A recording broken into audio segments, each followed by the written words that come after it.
Ga labaran duniya daga Dala 360. Farko ga muhimman kanunsu. Shugaban Najeriya Bola Ahmed Tinubu ya bar Abuja zuwa birnin Paris na ƙasar Faransa. Sojoji sun ƙwato mutane daga maɓoyar 'yan bindiga a jihar Kebbi.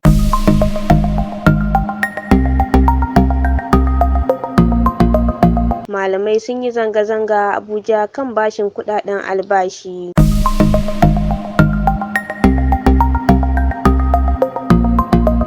Daga ƙetare, ƙasar Uganda na shirin baiwa kamfanin UAE aikin gina matatar man fetur.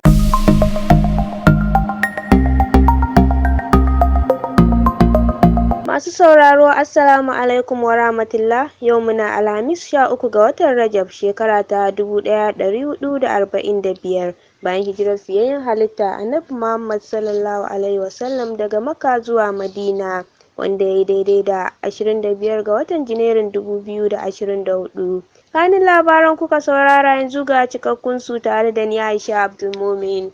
Shugaban Najeriya Bola Ahmed Tinubu ya bar Abuja yau Laraba zuwa birnin Paris na ƙasar Faransa. A cikin wata sanarwa da ta fito daga hannun mai magana da yawun shugaban ƙasar, Ajuri Ngelale, Tinubu zai tafiyar ce ta ƙashin kansa. Hakanan sanarwar ta ƙara da cewa ana sa ran shugaban na Najeriya zai koma gida a makon farko na watan Fabrairu. A makon da ya gabata ne dai wasu rahotanni a Najeriya suka ce shugaba Tinubu ya kashe naira biliyan 3.4 akan tafiye-tafiyen ciki da wajen ƙasar a cikin watanni 6 na farkon mulkinsa. Hakan na nufin shugaba Tinubu da jami'an gwamnatinsa sun zarce kasafin kuɗin naira biliyan 2.49 da aka ware wa tafiye-tafiyen su a shekarar 2023 da kashi 36, kamar yadda jaridar Punch ta rawaito.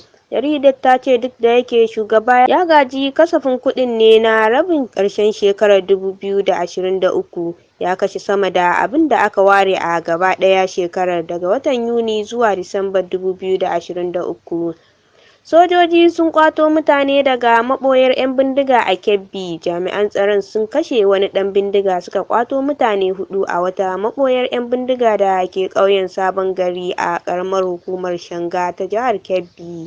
Sojoji da haɗin gwiwar Civil Defense da 'yan banga sun ƙwato makamai da suka haɗa da bindigogi ƙirar AK-47 guda 3 da wasu ƙananan bindigogi da harsasai na musamman guda 142. Dakakin sojoji guda biyu, muƙaddashin mataimakin daraktan yaɗa labarai na Brigade ta 1 ta sojin ƙasa da ke Gusau, Kaftin Yahaya Ibrahim, ya ce a lokacin farmakin sojojin sun hallaka ɗan bindiga ɗaya, sannan suka kubutar da mutum 4 da aka yi garkuwa da su. Sanarwar da ya fitar ta ce dukkan mutanen 4 maza ne, tuni an sada su da danginsu, kuma jami'an tsaron sun ci gaba da farautar 'yan bindigan da suka tsere. Kuna sauraron labaran ne daga Dala 360 tashar albarka. Za ku iya bibiyar mu ta shafukanmu na sada zumunta kamar su YouTube Dala 360, TikTok Dala 360, Instagram Dala 360 da kuma Facebook jaridar Dala. Sannan za ku iya turo mana da ra'ayoyinku akan labaran da kuka saurara ta lambar WhatsApp 0912168474. Ku dakace mu.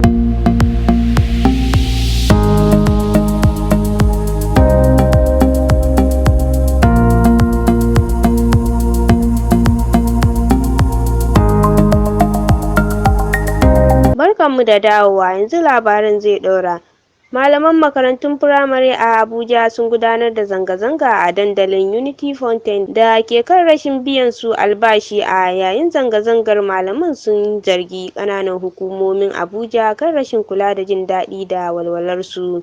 Malaman sun gudanar da zanga-zangar ne kan rashin biyan su bashin da suke bi na kuɗaɗe da na ƙarin girma da kuma na mafi ƙarancin albashi tun daga shekarar 2019. Malaman sun buƙaci ministan Abuja Nelson Wike da shugaban ƙasa Bola Tinubu su saka baki akan lamarin. Haka kuma sun yi kira da a sake duba tsarin ilimin firamare a ƙasar nan, inda suka buƙaci gwamnatin tarayya ta ƙwace ragamar gudanar da makarantun daga hannun ƙananan hukumomi.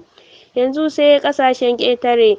Gwamnatin Uganda na tattaunawa da wani kamfanin zuba jari wanda ɗan gidan sarautar Dubai ke jagoranta kan gina matatar man fetur mai kimar dala biliyan 4. Ministan ci gaban makamashi da ma'adanai Ruth Nankabirwa ta shaidawa manema labarai cewa Uganda ta zaɓi kamfanin mai suna Alpha MVM Investment LLC na haɗaɗɗiyar daular Larabawa daga jerin kamfanoni 5 da suka nemi kwangilar.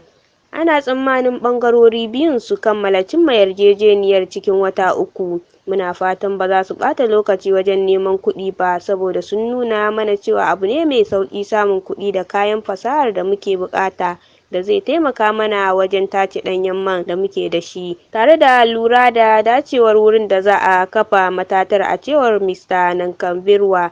Minista ta shaidawa manema labarai cewa za a samar da matakan kula da kuma rage illar matatar ga muhalli. Gwamnatin ta ce matatar man za ta taimaka wa Uganda wajen sarrafa ɗanyen man da suke da shi a kasuwanci. Ana sa ran ƙasar ta fara kasuwancin ɗanyen man nata nan da shekarar 2025. Duka iyakan labaran kenan, sai dai kafin mu yi sallama ga bitar wasu daga cikin labaran da kuka saurara.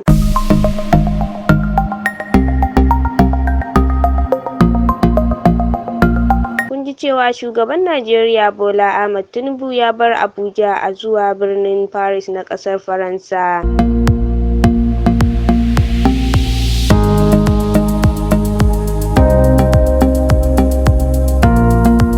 Sojoji sun ƙwato mutane daga maɓoyar 'yan bindiga a jihar Kebbi.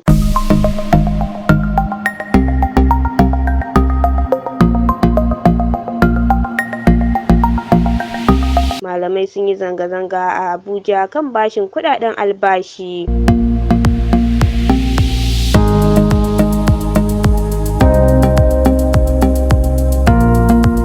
Daga ƙetare kun ji cewa ƙasar Uganda na shirin baiwa kamfanin UAE aikin gina matatar man fetur.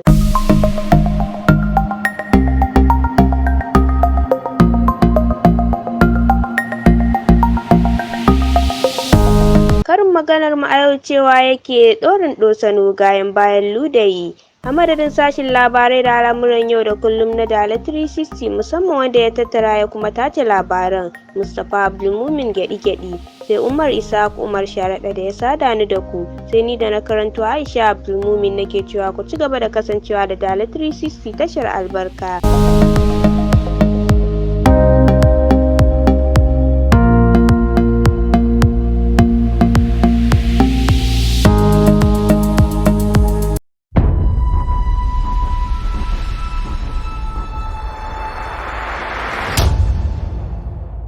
Dala 360 tashar albarka. Danna mana subscribe sannan ku danna ƙarawar sanarwa domin samun sanarwa a duk lokacin da muka saki sababbin shirye-shiryenmu na labarai, rahotanni da kuma sharhi akan al'amuran yau da kullum.